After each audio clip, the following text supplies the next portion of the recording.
Jadi dulu yang namanya zuriyah, sampean tenang saja, nasab sampean tidak kalah dengan kita, karena nanti setelah di kuburan itu gus-gus itu nggak penting. Semua kalau ditanya bapak kamu siapa, jawabannya siapa? Nabi Ibrahim. Sudah parmin parlan hilang semua, sudah aman pokoknya nanti. Karena kalau nanti ditanya malaikat bapak kamu siapa, jawabnya Nabi siapa? Ibrahim.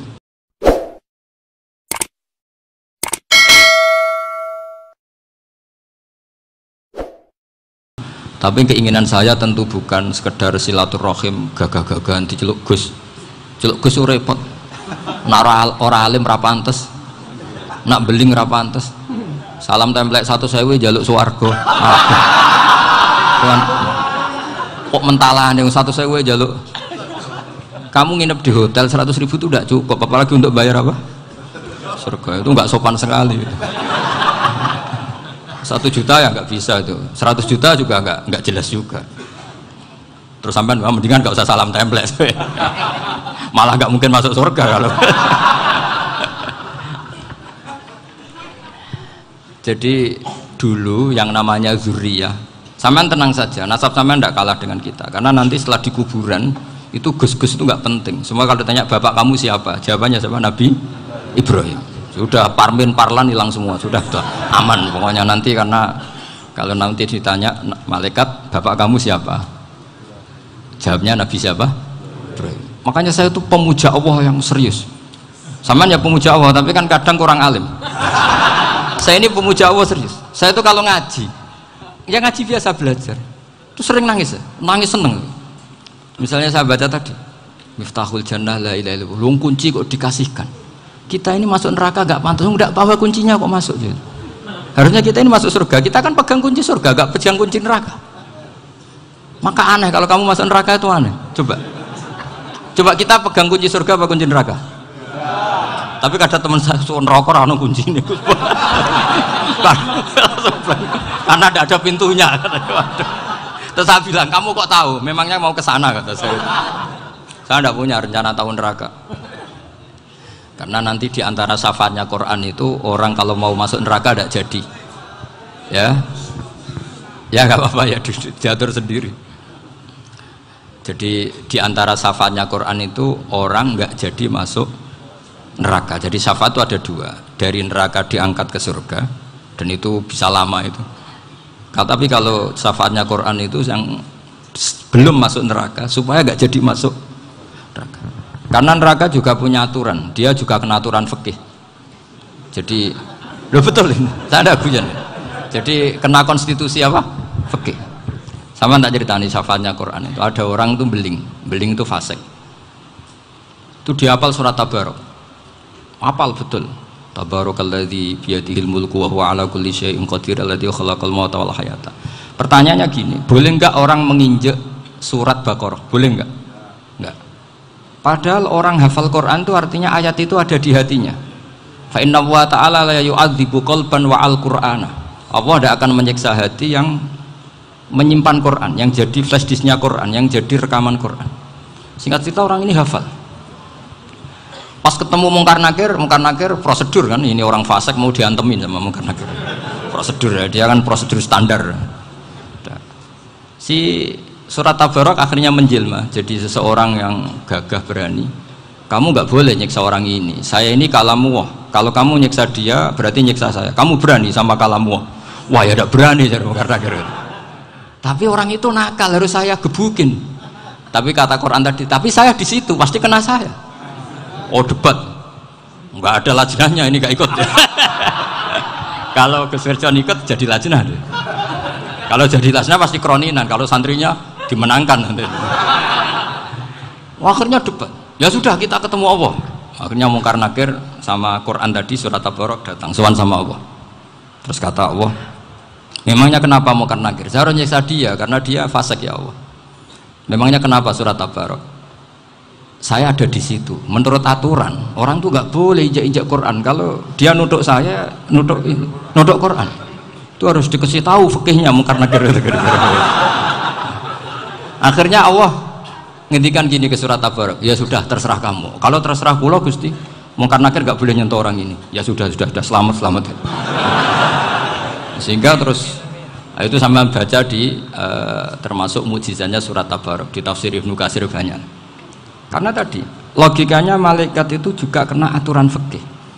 Sehingga banyak ulama termasuk Said Muhammad ngendikan pertanyaan mungkar nakir itu tidak semua orang kena. Kalau semua orang kena nanti kalau tanya Nabi Muhammad, waman nabiyuka? Kacau kan jamnya. Nabi kamu siapa? Lu saya ini nabi. Ya kan? Lah nanti kalau pas ketemu Nabi Ibrahim, waman abuka? Jadi repot kan? Makanya ada kiai yang guyon kalau ditanya, "Marebuka?" Saya ini guru tauhid sembrono.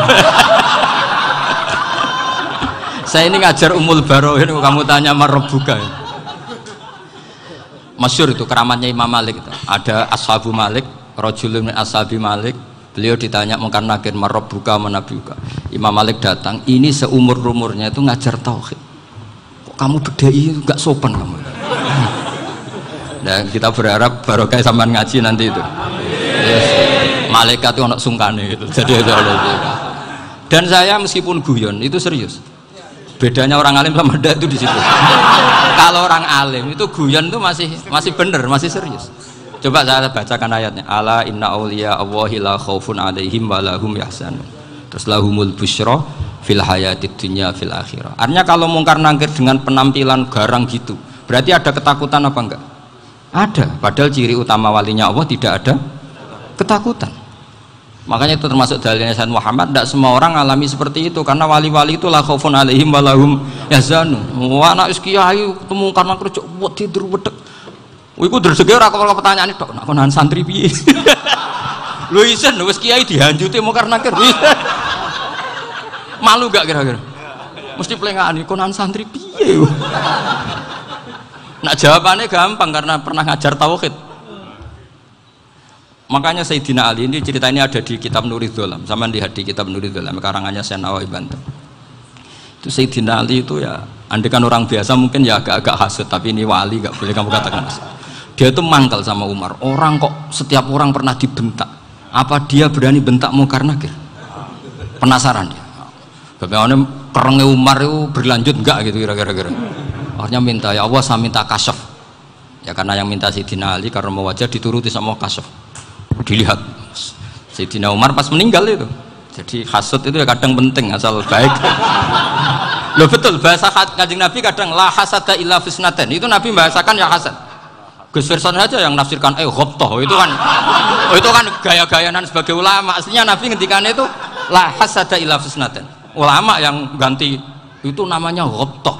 Wong Nabi sendiri nyebut hasad kok kamu tafsiri ghobtoh. Ya hasad ya hasad. Udah ada usah ditawil-tawil pokoknya gitu. Kalau sama nggak percaya nggak apa-apa. Kok gitu aja kok repot. Karena sama nggak percaya kemungkinannya dua. Satu nggak ngerti. Dua sama-sama alim kan dari awal kalau sama-sama alim kan laisa li alimin ayuqallida aliman akhor. Kita nggak perlu saling mengikuti. Ngapain hasud? Biasa aja. Akhirnya Sayyidina Ali kasih. Pas Umar bangun. Setelah mati kan bangun, setelah meninggal bangun. Mungkar nakir datang dengan perang yang sangat garang. Itu digambarkan Sayyidina Ali matanya itu kalkidril ghali. Kayak apa? Kendil yang apa? Menganga. Wah seru. Sayyidina Ali senang, paling takut ini Umar. Senangnya bukan main. Wah ini mesti takut Umar. Biasa. Ternyata enggak. Umar malah bangkit. Woi mungkar nakir. Kamu tahu menghadapi siapa? Itu betul ya? Kamu itu menghadapi temannya ahabbal khalqi ilallah. Yang diandalkan temannya bukan dia. Kamu tahu yang kamu hadapi, saya ini teman kekasihnya Allah. Jadi boleh kamu mengandalkan Mbak Virjon. Tapi nanti resikonya mungkar nakir tanya, itu Virjon siapa? Wah itu masalah kan. Makanya syaratnya wali itu harus ma'rufun fis sama. Di langit sudah populer. Makanya dulu ada orang yang saking seninya Abdul Qadir ditanya apa saja jamnya Abdul Qadir Al-Jilani itu aman karena beliau populer. Makanya program kita harus populer dulu di langit. Nah, itu nanti kalau dicatut oleh santri-santri nggak apa-apa. Kalau nggak populer nanti ditanya, itu siapa? masalah ini.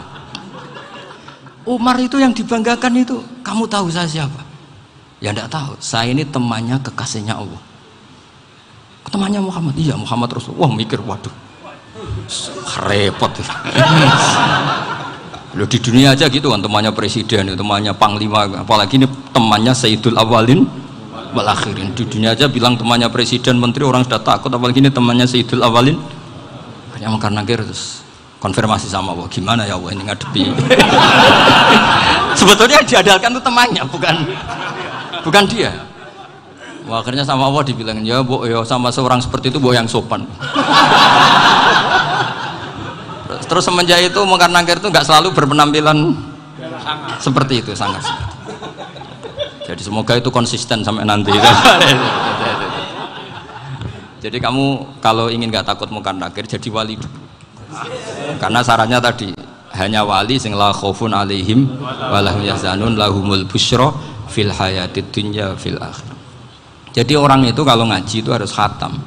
Jangan semuanya kena pertanyaan. Nanti kalau semuanya kena pertanyaan nanti repot. Kalau Nabi Muhammad ditanya waman Nabi juga. Nabimu siapa? Lu kan terus jadi aneh. Jadi makanya ngendikane Sayyid Muhammad semua ulama lah, nggak ada am kecuali ditaksis. Kecuali sifatnya Allah, misalnya bikulli syai'in alim, ya benar-benar bikulli syai'in. Tapi kalau am semuanya pasti ada taksis, meskipun dalam muhawarah muhadasah biasa.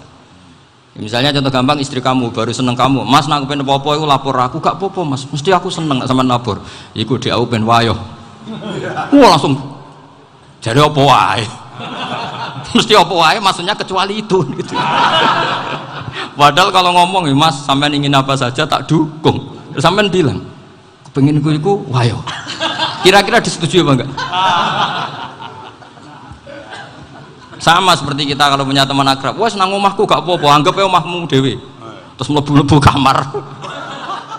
Jadi tidak ada am kecuali ditaksis. Artinya kalau ada cerita bahwa orang mati pasti ngalami ditanya Mungkar Nakir, itu pasti ada am yang ditaksis. Itu pasti enggak dialami para anbiya, para ya, karena ciri utama wali itu la khaufun alaihim walahum yahzanun. Kemudian saya yang mau cerita ya, supaya sampean bisa menghadapi dunia global ini, tak bawa tafsir Munir termasuk tadi. Kenapa orang Islam, Rasulullah SAW itu lebih senang kalau yang menang itu orang Nasrani Romawi, ketimbang yang menang itu orang Faris, dalam hal ini ateis. Karena orang ateis itu lebih ngeri.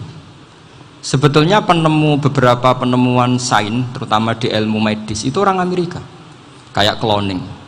Tapi orang Amerika itu masih dilarang oleh gereja untuk mengaplikasi. Karena nanti bayi cloning itu dipakai suku cadang. Di Amerika masih ditentang oleh fatwa-fatwa agama, baik Islam maupun Kristen. Tapi di Cina itu dipraktekkan. Karena nggak ada halangan agama. Di Cina itu biasa ada kondom diolah lagi jadi alat-alat aksesoris. Di Amerika tidak ada karena masih ada agama, masih ada larangan. Sehingga orang Islam itu lebih takut kalau yang menang itu Persia, karena terus cara berpikir ternyata Tuhan itu tidak ada, langit nggak ada perannya. Jadi ketika yang menang Nasrani masih berpikir itu pertolongan Tuhan, meskipun mungkin cara mengatakan Tuhan beda dengan kita. Tapi ada satu kesamaan bahwa kekuatan samawi itu ada. Jadi disebut hulibatir rum fi adnal ardi wa hum min ba'di ghalabihim sahlibun. Di sini diterangkan oleh Syekh Nawawi supaya kamu tidak salah paham. Sebetulnya kamu katakan misalnya wah itu paham liberal, sebenarnya saya tidak tersiksa. Cuma takut yang mengatakan seperti itu cek goblokir atau ngaji gitu. Itu aja masalah saya. Ini saya baca. Ya saya baca ini karangannya Syekh Nawawi karena tadi kata Mbak Firjon ngaji itu harus sama orang bersanad. Saya ini kalah sama beliau itu berkali-kali. Secara nasab saya harus manggil Mbah. Secara silsilah ilmu saya juga kalah lagi. Saya sering disewani sama cucu-cucu Syekhona Khalil. Kiai Sidik itu termasuk murid dekat beliau Syekhona Khalil. Kalau itu berarti kan Gus Firjon, Ahmad, terus Mbah Sidik. Mbah Sidik ngaji Syekhona Khalil. Syekhona Khalil itu pernah ngaji langsung sama Sayyid Zaini Tahlan. Berarti beliau dari Sayyid Zaini Tahlan itu baru generasi kelima. Sementara saya itu sudah ke-7 atau ke-6. Saya, Mbah Mun, Mbah Karim misalnya, Mbah Hashim, Mbah Mahfud Termas, Sayyid Abi Bakar Sato yang ngarangnya Anatul Thalibin, baru Sayyid Zaini Dahlan. Berarti saya ketujuh, kalah lagi. Tapi untuk jadi wali biasanya cepat saya. Karena syaratnya jadi mbah itu ngalah demi putu.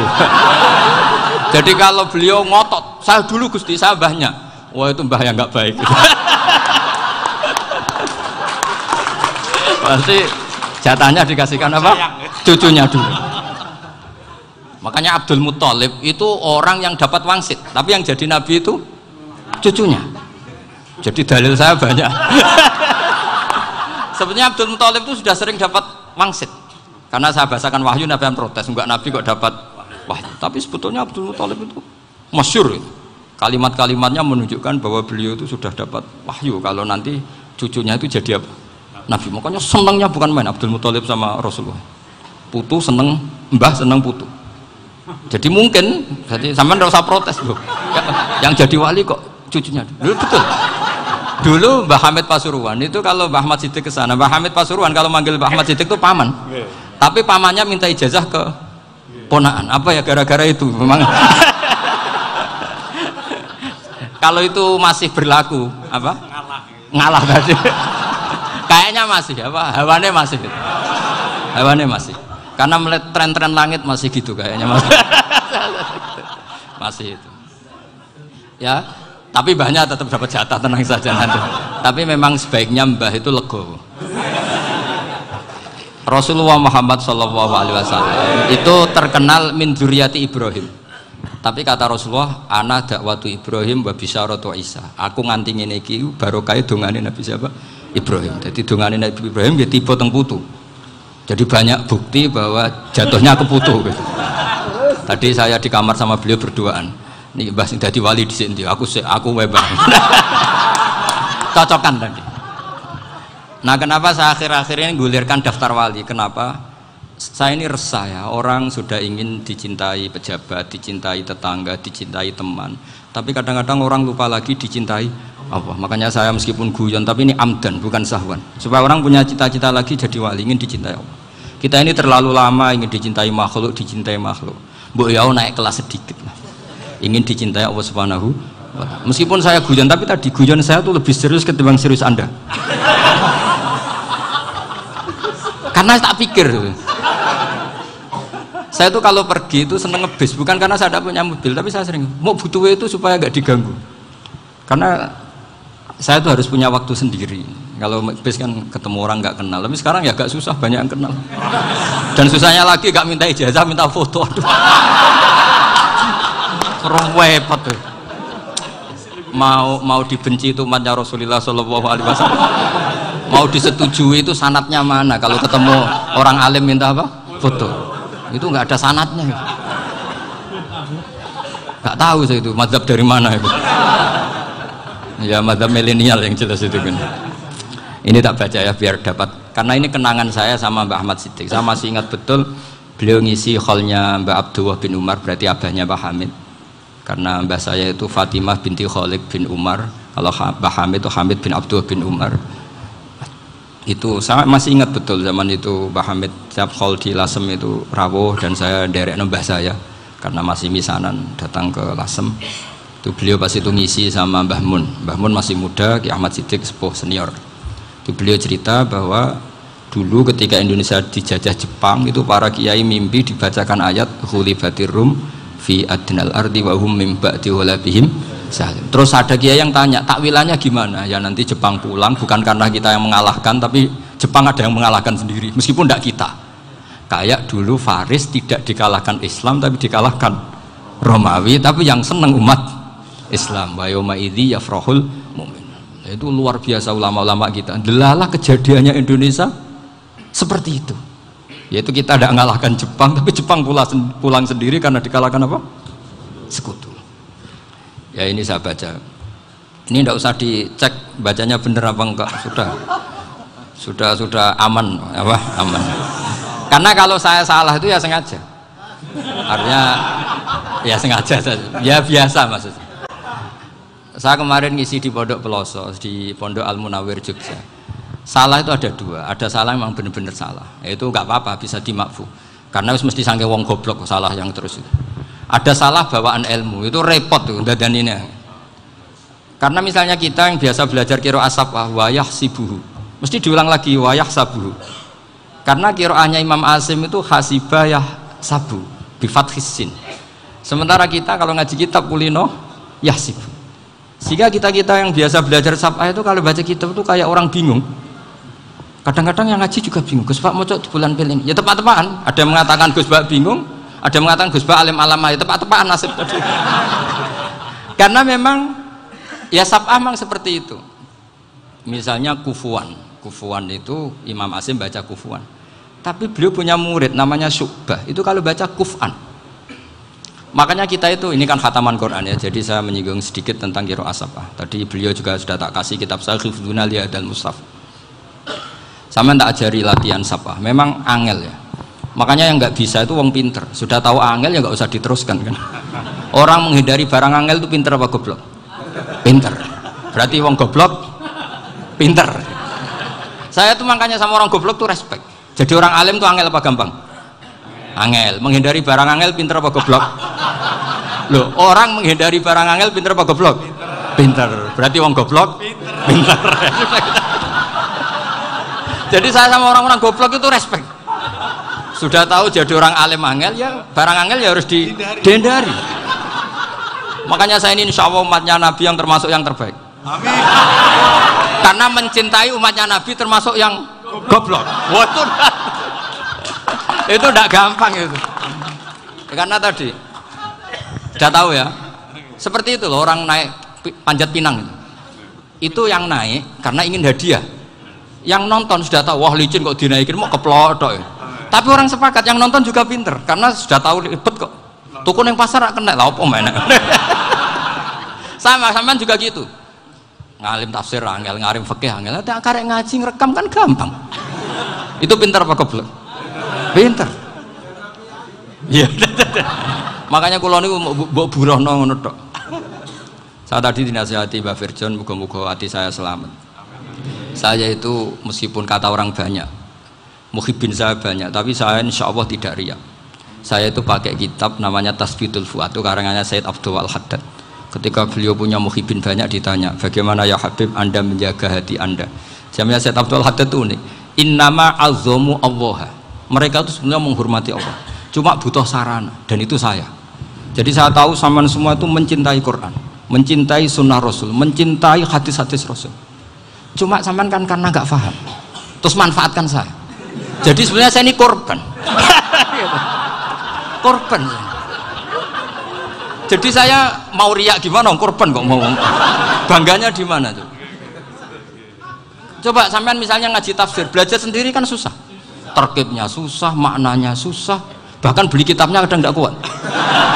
Loh, untuk jadi alim tafsir itu kan harus beli kitab. Loh, saya sering belajar kitab itu jutaan. Tafsir Tobari, saya pernah beli kitab Fakhrur Razi itu berapa coba? 27 jilid. Karangannya Fakhrur, belum karangannya ulama modern, Imam Sya'rawi. Itu berapa jilid? Itu jutaan. Saya kemarin juga dihadiahi kitab Pak Quraish Shihab namanya Faidul Bari fi Syarhil Bukhari. Pak Quraish Shihab yang terkenal. Dia sering diskusi sama saya. Saya ngasih hadiah beliau ngasih hadiah saya. Wah itu harganya nggak kuat. Tidak kuat kadang di Indonesia nggak ada coba. Dan sama orang hebat menghindari kesulitan itu. Nah, kesulitan itu Gus Bak ngaji ikut, kalau nggak paham dirukon rekamannya sudah gitu. Pinter mana sampean sama saya? Pinter sampean kan? Bikin sosis susah beli aja kok repot kan. Makanya nggak boleh orang bilang, wah aku goblok reso tafsir aku wong pinter. Makanya nanti kalau saya ketemu Nabi tidak termasuk orang yang mentahkir orang Islam. Kafabil mari isman ayah kira akhahul muslim. Jadi cukup orang itu dosa kalau menyepelekan orang Islam, termasuk darani sampean goblok itu dosa. Caranya nggak darani goblok ya tadi di logika tadi. Alim itu angel, dari angel itu pintar, berarti wong bodoh pintar ya sudah gitu. Tapi tetap bodoh. Tapi ini satu cara untuk saya respect gitu. Coba orang yang ngaji tafsir saya banyak, mungkin ribuan. Itu sebetulnya mencintai Quran. Karena Quran adalah kitab suci yang panduannya umat Islam. Sangat mencintai Quran. Terus kemudian mereka nggak paham. Terus mencari orang yang memahamkan. Burono lah cara Jawane. Terus keren saya itu di mana coba? Lah terus mereka kurang ajarnya gini, kalau paham itu ya alhamdulillah paham. Kowe nak ngaji Gus Bae ngono tok. Tapi nek ora paham, ora nyalano akal e. Mari Gus Bae nerangno cepet, mulane gak paham. Ora kok nyalano teke sing lelet. Maksud kan masyaallah naudzubillah tenan. Sebetulnya tingkat kurang ajarnya tinggi Gus sebenarnya.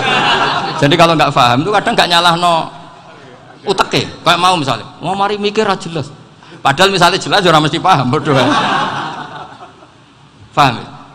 Jadi kata Sayyid Abdul Haddad, innama azzamu Allah. Sebenarnya mereka itu sangat menghormati Allah. Makanya kita nggak perlu mengatakan wasilah itu kafir, nggak akan. Karena orang tawasul sama Rasulullah itu ingin dapat ridhonya Allah lewat orang yang dicintai Allah. Kita mencintai wali sebenarnya, wah itu kekasih Allah. Kita mencintai itu karena mencintai Allah. Sama seperti gini, kamu mencintai kangkung apa enggak? Sebenarnya sama sekali enggak. Tapi kamu ingin sehat, ada asupan gizi, kamu ingin tubuh kamu sehat, butuh asupan gizi, kemudian kamu makan kangkung, apa terus kamu cinta kangkung? Kan enggak, cinta kesehatan kamu sama. Orang yang mencintai saya sebenarnya ingin kepuasan rohani. Saya kan termasuk kiai yang torekonya gampang, ini swargo, kan akhirnya penggemarnya banyak. Coba kalau kamu ini neraka. Jadi sebetulnya Anda mencintai kepuasan Anda sendiri. Nah saya ini korban.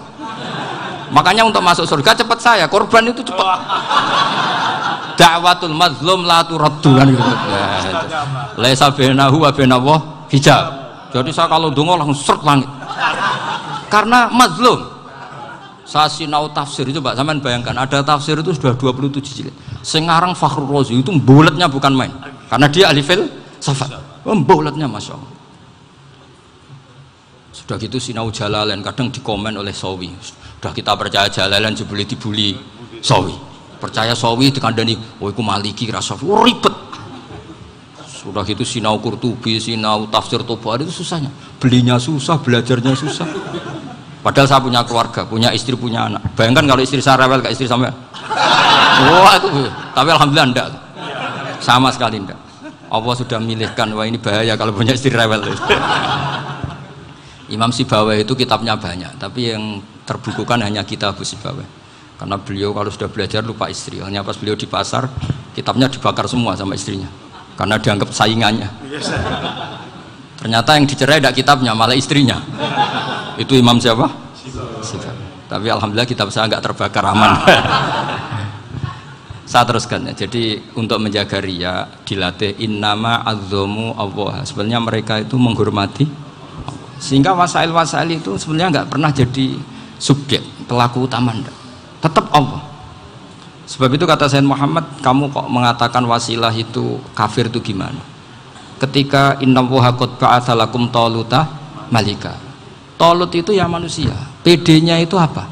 Inna ayata mulkihi ayyatiyakumut tabut fihi sakinatum mir rabbikum wa baqiyatum mimma taraka alu Musa wa alu Haruna tahmiluhul malaikah. Jadi beliau PD itu kalau bawa sunduk semacam peti sakti, sing di situ ada baqiyatum mimma taraka alu Musa wa alu Haruna tahmiluhul malaikah. Ya kayak semacam jimat ya. Tapi saya bukan mensyariatkan jimat enggak, karena nanti banyak penjual yang pembohong juga gitu loh. Cuma cerita, kamu tidak usah mengatakan kafir. Dulu Talut PD-nya kalau bawa sunduk semacam peti kesaktian yang di situ ada baqiyatum mimma taraka alu Musa wa alu Haruna tahmiluhul malaika. Sehingga Khalid bin Walid meskipun beliau sahabat dan menyaksikan wajah Rasulullah SAW, itu bawa sya'aratun min sya'aratihi Rasulullah SAW, bawa rambutnya Nabi. Perang kemana-mana itu diletakkan di pecinya. Nanti sama tanya lagi, masa pakai peci Khalid bin Walid ini? Wah panjang, sampai itu repot. Sampai tak warai ngaji usul fikih. Usul fikih itu kalau ngaji itu ada istilah tangkihul manat. Ini mesti ini wilayah yang kita bisa berdebat sama Mbah Firjon. Dulu itu musuh saya karena saya makili Anwar, beliau makili Peloso. Tapi tahu-tahu kalah tua terus saya mengundurkan diri. Di fikih itu ada istilah, ada tangkihul manat, ada tahqiqul manat, ada tangkihul manat. Tangkih itu kira-kira gini, lafadz hadis itu dibuang sekian untuk tahu bahwa itu madarul hukmi. Misalnya gini, tak beri contoh paling gampang. Sama harus paham, kalau nggak paham nggak pinter-pinter. Ja'a a'rabiyun ila Rasulillah sallallahu alaihi wasallam. Ya karena ini menghormati Mbah Ahmad Siddiq, saya orang alim, jadi ngaji ini tetap ada suasana alim. Ya harus ada suasana alim. Enggak perlu jadi orang alim tadi susah. Sudah ngindari susah itu pintar. Sudah itu aja. Jadi orang alim susah, ngindari barang susah pintar. Berarti orang tidak alim pintar. Nah, meskipun tetap sudah itu pegangi sampai mati nanti. Loh, jadi orang alim itu repot. Itu kata Imam Ghazali, kalau orang alim kalau mau masuk surga itu sama Allah nggak boleh. Kif, kamu nggak boleh langsung masuk surga. Coba cari umat kamu, syafaati dulu. Lah saya takut nyari sampean nggak bisa kembali. Saya tidak punya rencana itu. Pokoknya mau masuk. Golek sampean kuaduan. Aduan balik raroh dewe, wah repot nanti saya. Berat jadi orang alim itu berat. Ya saya teruskan ya. Ada tangkihul manat. Ja'a a'rabiyun ila Rasulillah sallallahu alaihi wasallam. Faqala ahlaktu wa ma ahlakaka qal waqa'tu imraati fi nahari Ramadan. Ya sidang kita, saya ini rusak ya Rasulullah. Kenapa? Karena saya menjima istri saya fi nahari Ramadan. Terus kata Nabi, kamu harus bayar kafarah. Napa Nabi kafarah? Puasa 2 bulan. Wong baru 1 hari aja terjadi gitu kok disuruh puasa 2 bulan. Ya tidak kuat ya Rasulullah. Baru berapa hari saya puasa aja kecelakaan seperti itu. Apalagi kalau sampai 2 bulan. Enggak ya Rasulullah. Ya sudah kalau gitu kamu apa? Pertama ngasih makan apa? Itku rokobah kan pertama merdekakan budak. Tapi kan sekarang nggak ada budak makanya. Terus sekarang langsung puasa. Wah ini nggak bisa semua. Ya sudah ngasih makan orang 60. Kasihkan siapa ya Rasul? Ya orang fakir. Saya ini paling fakir. Di kampung saya ini orang paling fakir. Jadi mulai dulu orang fakir itu hubungan suami istri itu paling lancar. Mulai dulu. Makanya orang fakir itu anaknya banyak karena hiburannya hanya itu. Wong Ramadan aja. Coba mau ke ATM nggak punya uang, mau antri di bank nggak punya, mau apa coba? Itu mulai dulu. Ini sanatnya mutasil. Wah, akhirnya sudah sanksinya kan tadi ya itqu raqabah atau puasa 2 bulan berturut-turut atau ngasih makan 60 orang miskin. Lalu kata ahli usul fikih, kata a'rabi dibuang, nggak menjadi catatan hukum. Orang kota pun kalau melakukan itu juga kena sanksi yang sama. Imro'atau juga dibuang. Andai kan itu dilakukan untuk amatnya juga ketentuannya sama. Nah sekarang perdebatan antara Imam Syafi'i dan Imam Malik begini. Sekarang pertanyaan gini, jima istri itu hukumnya boleh apa haram? Boleh kan? Lalu kalau ada orang tanpa udzur kemudian makan siang-siang, cara Imam Malik hukumnya sama, harus kena sanksi yang sama. Karena sama-sama hadku hurmati Ramadan bi ghairi uzrin syar'iyyin. Sama-sama merusak hukum Ramadan tanpa udzur syar'. Lo jima itu tidak zina. Kan hukumnya jaiz. Nah, sekarang makan hukumnya jaiz, harusnya juga kena ketentuan yang sama. Cara pikirannya Imam Malik. Nah, alhamdulillah Imam Syafi'i gak setuju. Wah, cara setuju repot. Bahkan orang-orang Syafi'i sudah punya khilaf, kalau gitu minum dulu. Iya, biar gak kena. Iya, biar iftarnya pakai minum. Setelah minum baru jima kan. Ini sudah menyiapkan khilafnya. Ini khas Syafi'i ini, bongsong rekayasa hukum. Nanti bisa belajar jauh cara ngakali hukum. Makanya guyonan yang masyhur Gus Dur itu gitu. Ada seorang kiai atau Gus lah, ya punya salah, namanya manusia kan punya salah, entah cangkruk entah apa, pokoknya punya salah. Ada wartawan yang ngiranya semua kiai itu orang suci, sehingga tanya sama Gus Dur, Gus itu ada kiai kok ya pokoknya salah lah ya. Tapi jangan bayangkan dosa besar, enggak, kecil-kecil aja. Itu gimana itu, padahal kiai kan orang suci. Jawabnya Gus Dur lucu, ya justru yang boleh salah itu para kiai, kalau kamu nggak boleh. Loh, kok bisa Gus? Karena mereka tahu caranya tobat. Repot. Kalau kamu nggak tahu caranya, sama pelanggaran hukum itu ya harus pakar-pakar hukum. Ya. Itu yang tahu caranya rekayasa. Kalau kamu ya kena pasal kan. Ya. Jadi kamu jangan niru saya. Saya ini punya sekian cara untuk pembunuh. Nah, itu namanya khilaf. Makanya kata Sayyid Muhammad, kamu tidak usah anti khilaf, karena Abu Hanifah itu membolehkan khilaf, kitabul khiyal. Yang penting kamu soleh dulu, setelah soleh nanti Allah maklumi. Soleh dulu, syaratnya soleh dulu. Kalau tidak soleh jangan. Contohnya gini, ada orang mau puasa lemes sekali, mau makan, gampang. Kalau langsung makan kan kayak hadku hormati Ramadan biwiri udrin sarian. Aku langsung mau Jember sowan Mbah Firjo. Sudah status saya apa?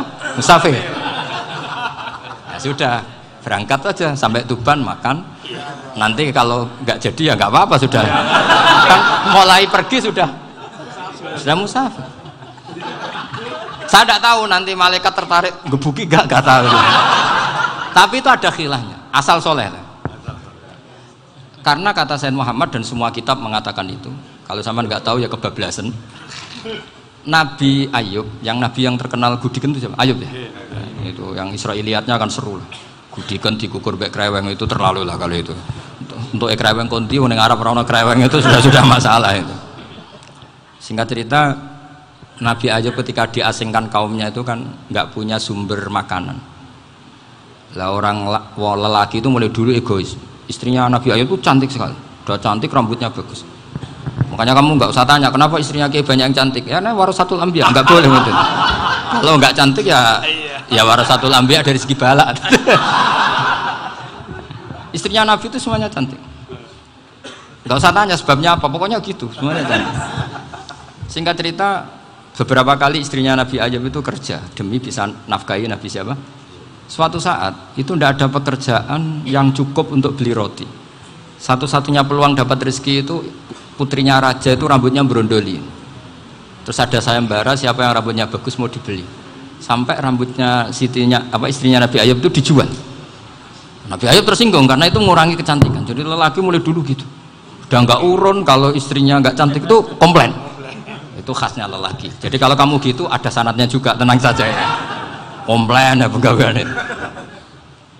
Saking mangkelnya Nabi Ayub terus ngendikan la adriban naki mi'ata sautin. Kamu akan saya pukuli dengan mi'ata sautin atau dengan 100 cambukan. Atau mi'ata dikhtin atau mi'ata apalah sesuai konteks zaman itu. Engko namanya pecut tuku konti kok ribet lagi. Singkat cerita akhirnya ketahuan bahwa istrinya menjual itu demi Nabi Ayub. Allah nggak ridho kalau kekasihnya yaitu istrinya Nabi Ayub wis perjuangan kayak gitu malah kena hukuman. Tapi Allah juga nggak ingin kekasihnya yang bernama Ayub melanggar sumpah. Padahal beliau sudah sumpah, wallahi demi Allah nanti tak pukul dengan 100 kali. 100 kali dengan lidi lah misalnya, contoh yang gampang tuh lidi. Akhirnya sama Allah dikasih satu solusi. Wa khud biyadika dikhtan fadrib bihi wala tahnas. Ya sudah, lidi itu ikat jumlahnya 100. Terus pukul sekali saja, anggap saja sudah 100. Iku pangeran sing wari ngakali ngono iku pangeran. Tapi syaratnya soleh, syaratnya soleh. Jadi kalau kamu anti khilaf berarti anti ajarannya Allah di ayat itu. Wa khud biyadika dikhtan fadrib bihi wala tahnas. Itu dulu ada, ini cerita di Ithaf. Ini cerita terakhir, ini sudah, sama jangan nama sudah. Terus pengumuman tadi yang nggak pernah sepuh ngutang saya itu haram tadi. Karena tadi saya punya kewajiban di rumah yang bisa menggugurkan ya kewajiban yang lebih besar. Lebih besar itu ya tadi bisa pernah guru, pernah sepuh. Yang jelas gak umur. Umur sampean menang kabeh itu. Tua serepet itu. Ada raja itu ganteng kaya, senengannya nikah perawan cantik. Oh, itu semua kampung mesti kenal. Mungkin digilir atau gimana pokoknya. Suatu saat ada pemuda suka sama perempuan yang di kampungnya, cantik sekali. Kemudian pemuda ini ternyata pekerja di kerajaan itu. Tiap hari ditanya, wah itu yang di kamu yang cantik siapa? Mau saya nikahin gini. Wah bahaya ini, saingannya raja. Jadi yang dibidik pemuda tadi itu saingannya. Si raja ini orang yang namanya raja kan gengsinya tinggi. Kaifatang kihuha wa qad ra'aitu qad qabbalaha rajulun. Kok mbok nikah piye? Saya tuh pernah melihat dicium lelaki. Wah gak mau. Gak gelem wis kadung ditambung lan waqat qabbalaha rajulun. Saya pernah melihat sendiri qabbalaha rajulun, dicium oleh lelaki. Wah sudah gak minat raja langsung gak keren. Suatu saat pemuda tadi nikahi perempuan itu. Rajanya marah-marah, kamu lelaki gak punya harga diri gini. Gak punya selera, gak punya harga diri, sudah pernah dicium orang kok tetap dinikah. Terus bilang ke raja, ta'rif manir rajul, lelaki itu siapa? Abuha. Kamu tahu lelaki itu siapa? Sopo? Abu bapaknya. Saya kan hanya bilang rojulun. Pernah dicium lelaki. Lah pikirannya raja lelaki kue-kue ngene iki. Tapi butuhe canom mau raja ben gak sida. Itu aja tuh. Baru kayak digulirkan gitu wakot kebalah rajulun. Wah enggak mau. Setelah itu satu saat pegawainya tadi nikahi perempuan. Kamu gak punya harga diri gini. Kamu tahu mandir rajul apa abu? Wah nak ngono aku gak apa-apa. Lah monggo sakniki wis bojo kula. Ora trimo wis diambung wis macam-macam. Lah itu namanya khilah. Apa? Khilah. Kalau di Balawa disebut tauriyah atau apalah. Tapi saya tidak ngajari sampean seperti itu. Sudah pinter sebelum saya ajarin. Bangsa ngakali kan sudah pinter. Ya ini terakhir tak baca Arabnya saja nanti. Bismillahirrahmanirrahim. Biar dapat barokahnya Syekh Nawawi juga barokahnya guru-guru. Bismillahirrahmanirrahim. Wasababu nuzuli hadil ayati annahu kana baina farisa war rumi qitalun wa kanal musyrikuna yawadduna antaghliba farisu ar-ruma li anna farisa kanu majusiyan ummiyin wal muslimuna yawadduna ghalabatar rum ala faris liqaunihim ahla kitabin. Jadi zaman dulu orang Islam lebih senang kalau yang menang itu orang Nasrani. Kalau bandingannya ateis. Karena bagaimanapun percaya kekuatan langit. Sementara orang ateis sama sekali tidak percaya kekuatan.